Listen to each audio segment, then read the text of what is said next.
So if you look at example 1, they start introducing us to adding in A, subtracting in B, and adding fractions in C. Now, if you look right below the objective, they kind of remind us of combining like terms and the fractions the way I just shared with you guys. And then they introduce the fact that in order to combine like radicals, they need to be the same radical type. Okay? Notice that the 5 radical 2, and this is above example 1, does not get added to the cube root of 2. Because the cube root of 2 and the square root of 2 are not the same thing. Okay? So that is where we're going to kick this thing off.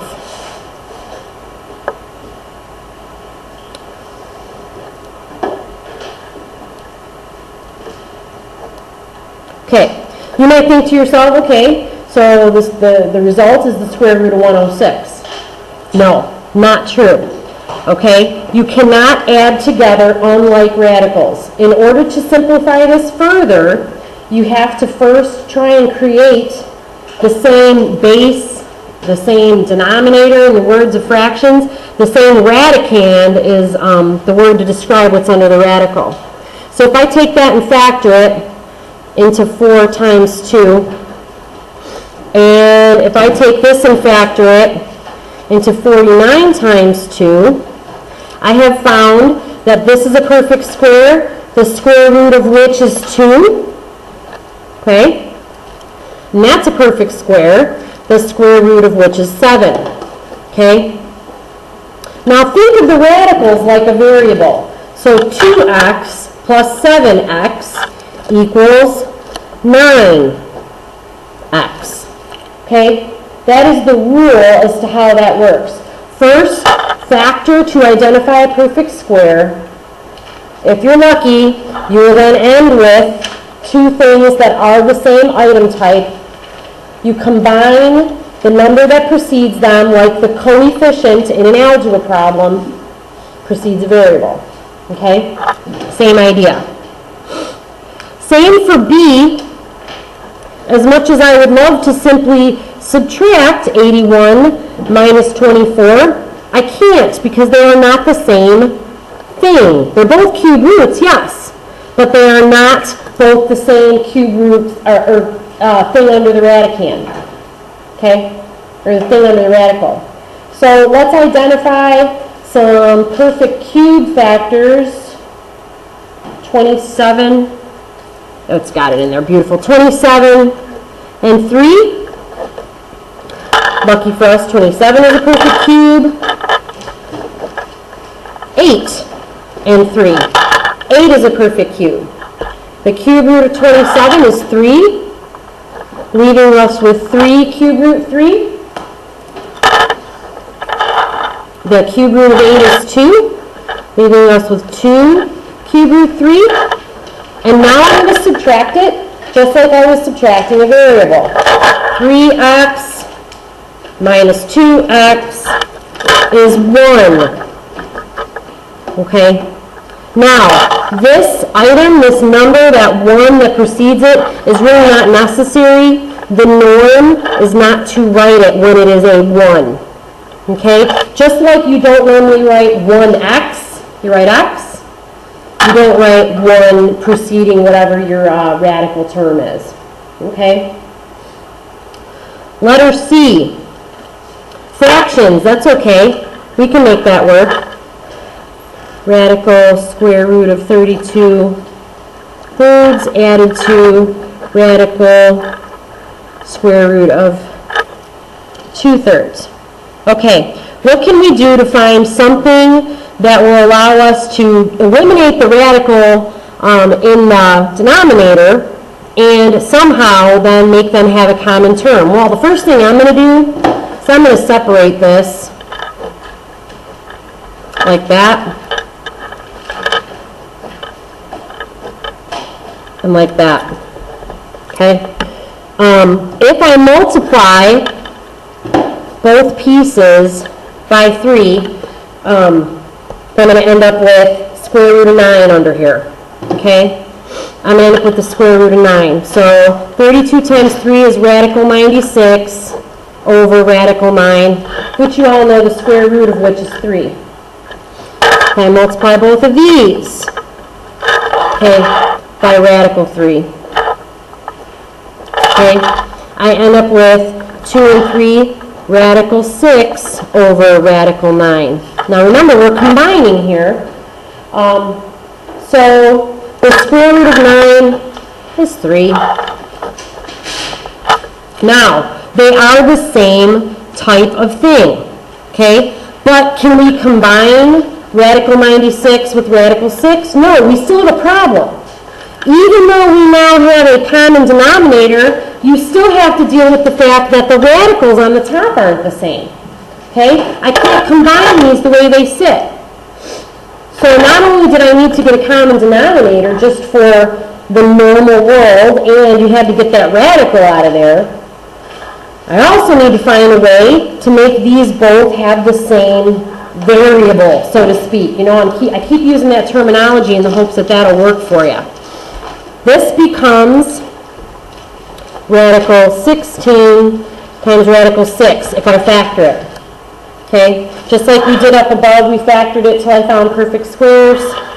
We're doing that down here. Okay? Radical 16 times radical 6 over 3 added to radical 6 over 3. Okay? The square root of that is 4. The 4 comes out. Now I have the same radicals here and the same denominators. Okay?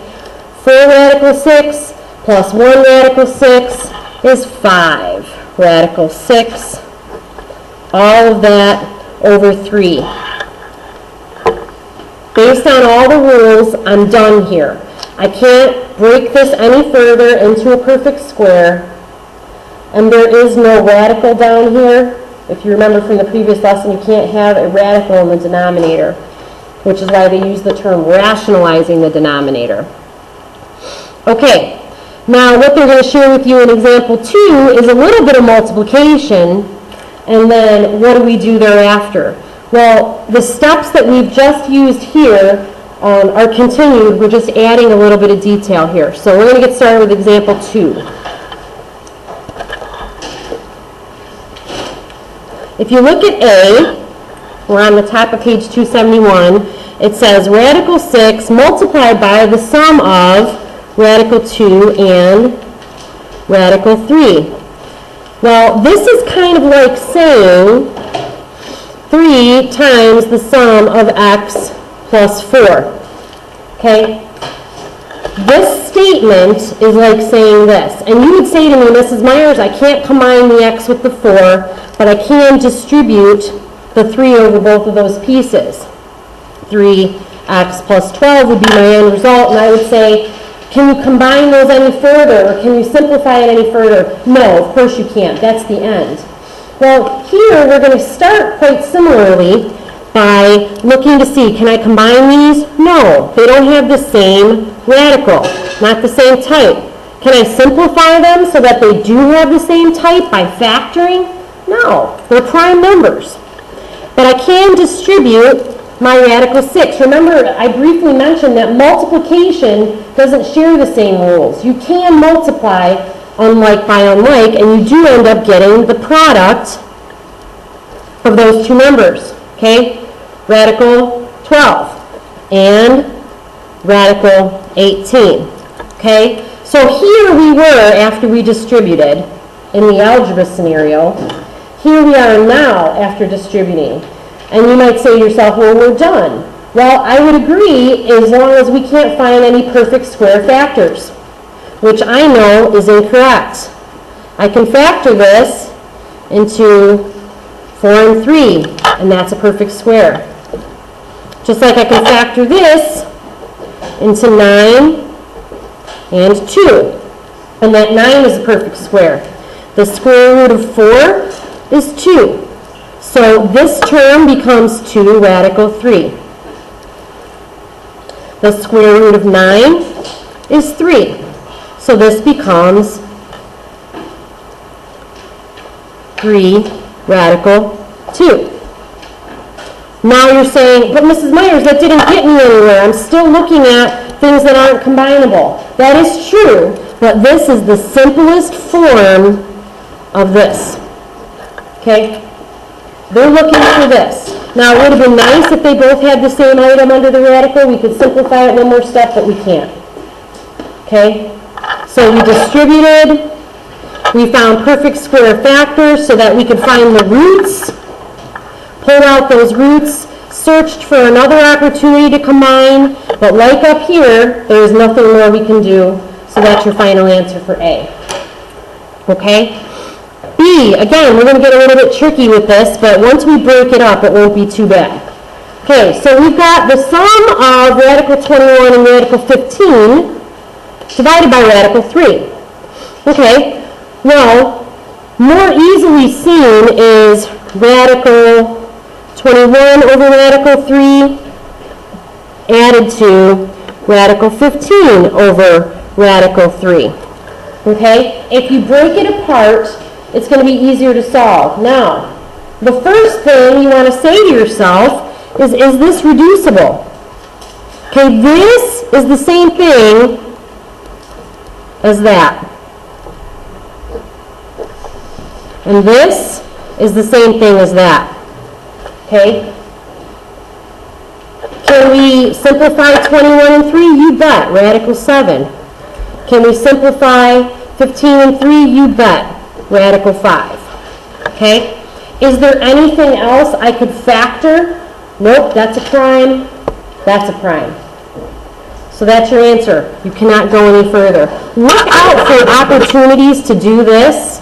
This is one of the most frequently missed things. People end up multiplying by the square root of 3 and rationalizing the radical. But if you can do this, it saves you about 100 million steps.